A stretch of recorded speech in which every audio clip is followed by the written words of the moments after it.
The next question says, in the market, actions known as incentives affect 1, only consumers, 2, only producers, 3, producers and consumers both, or 4, neither consumers nor producers.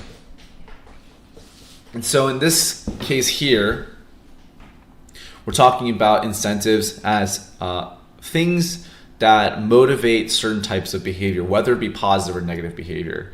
And so can it affect consumers only, producers only, or both, or neither? We know that there are incentives out there that can affect both producers and consumers.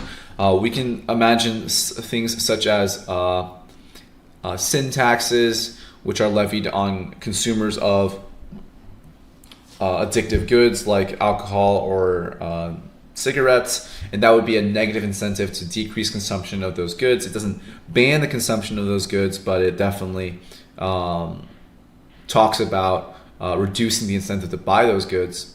And also positive incentives for producers. Subsidies given to producers to produce certain goods are an incentive to affect how much the producer is going to naturally be willing to manufacture in the market. It's not a mandate, it's simply a push in that direction, right?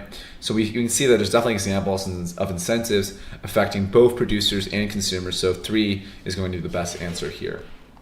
We can look at previous tutor's answer, and the previous tutor said 3 as well. And they said an incentive acts as a motivator for any action. A market creates incentives which affects both the producers and consumers.